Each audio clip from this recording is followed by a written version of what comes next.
Sasamba pa kayo ng kaso kay Vice President Sara Duterte given the findings? Meron na po, may nakapile na po tayo.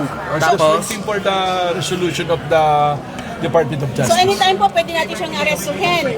Pag lumabas po yung resolution niyan, ipapile po sa court. So it will depend on the... Attorney, hindi ba masyadong bad optics yung complaint against the Vice President? ano yung, sino muna yung tanong? Kasi kayo magkano? Papile ng ombudsman, sir. Complaint sa ombudsman. Ano pong ipapile na complaint? Nandun po muna tayo sa criminal case muna na pinail namin sa DOJ. So we are awaiting the resolution po. How soon?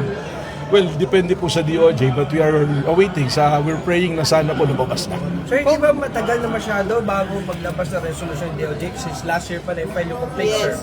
Well, may procedure po sila and I cannot speak for their procedure. Ano po? Attorney, hindi mo ba bad optics or bad optics na baka makasuwar at makulong si Vice President Sara Duterte sa kanyang mga supporters? That is a political question that I rather not answer. Pasensya na po. Ano po?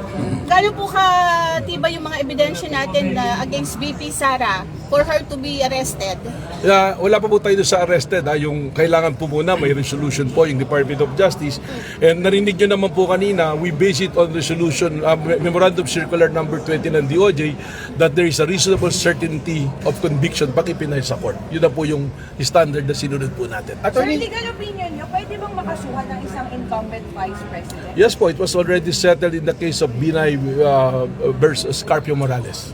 Attorney, ba't po nasama yung mga previous press conference ni Vice President Sara Duterte para doon sa threats niya kay Well, those are all considered kasi sabi ko nga kanina, it's confluence of events. Lahat yan, it's not an ordinary threat. Titignan mo yung pattern of behavior po. Kaya kasama ko yan. Attorney, sino po yung binabanggit ninyo na meron na kayong... Hindi ko po pwedeng sabihin, narinig niya naman po. Kasi po, it will bungle their investigation. Are you investigating the VP-SPG?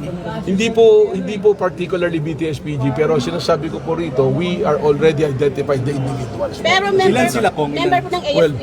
Well, sinasabi ko nga po, merong mga member dyan ng AFP, merong hindi. Pero wag nyo na pong pilitin na i-detalye natin dahil may investigation po. It's an open investigation case. Ano po? Mga ilan po yun? Ilan sila? Hindi ko rin po pwedeng sabihin. Pasensya na po. Hanggang ngayon pa rin po, open pa rin po ang investigation? Of course, because the threat is a continuing threat to the President. Ano po? Narinig nyo naman. Narinig nyo po yung hindi siya dumalo. Hindi siya dumalo.